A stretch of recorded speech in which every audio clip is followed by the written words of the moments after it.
প্রিয় বন্ধুরা, সবাই কেমন আছো? আজকের ভিডিওতে দেখাবো আমাদের এলাকার কিছু বিষয় সম্পর্কে একটু ধারণা দেওয়ার চেষ্টা করব। বন্ধুরা, আমাদের এলাকাটা হচ্ছে নদী ভাঙ্গন এলাকা। যখন বর্ষার সময় হয় এবং নদীর পানি বেড়ে যায় তখন কিন্তু আমাদের এলাকাতে প্রচুর সমস্যা দেখা দেয়। নদীর পানি বেড়ে যাওয়ার ফলে রাস্তাঘাট ভাঙতে শুরু করে এবং আমাদের এলাকার কিছু ঘরবাড়ি নদীতে ভেঙে চলে গেছে এবং গ্রামের মানুষের প্রচুর পরিমাণে ক্ষয়ক্ষতি হচ্ছে, যার কারণে সরকার উদ্যোগ নিয়েছে এই নদী ভাঙন এলাকাতে নদীটা বেঁধে দেয়ার। বন্ধুরা, আজকের ভিডিওতে আমি সেটাই দেখানোর চেষ্টা করব যে তারা কিভাবে এই নদী ভাঙনের কাজটা শুরু করেছে এবং কিভাবে কাজটা করছে। এখানে অনেক জায়গা, যেমন 1 কিলোমিটার পর্যন্ত এখানে বাঁধতে হবে। বন্ধুরা, ভিডিওতে দেখতে পাচ্ছেন এখানে কিন্তু প্রচুর পরিমাণে ব্লক বানিয়ে রেখে দিয়েছে এবং বড় বড় বস্তায় বালি ভরা রয়েছে।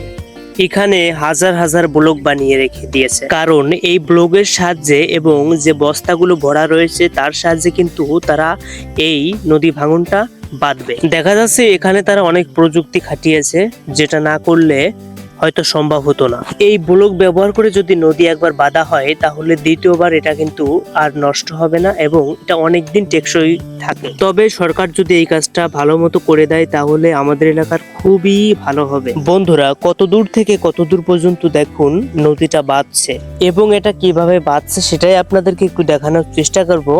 এবং আপনারা ভিডিওতে লক্ষ্য করেন যে নদীর পাড় কি পরিমাণ ভাঙছে। বন্ধুরা দেখেন কত সুন্দর করে নদীর পাড়টা বেঁধেছে। বন্ধুরা, নদীর পানি কিন্তু অলরেডি বাড়া শুরু করে দিয়েছে এবং এবার এই নদী বাঁধা হয় কিনা জল বাড়ার আগে বা পানি বাড়ার আগে সেটাই ভাবছি।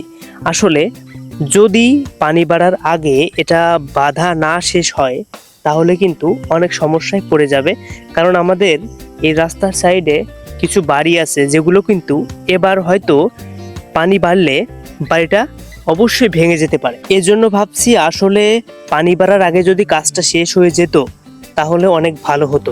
আমি যে পানির ভিতর দিয়ে হাঁটতেছি এইখানে কিন্তু 2 দিন আগে পানি ছিল না, এখন কিন্তু অলরেডি পানি চলে এসেছে এবং আমরা খুবই চিন্তায় আছি যে এটা পানি বাড়ার আগে কি বাধা শেষ হবে। তবে পানি বাড়লে আমাদের নদী ভাঙন এলাকার পরিবেশ খুবই খারাপ হয়। দেখুন,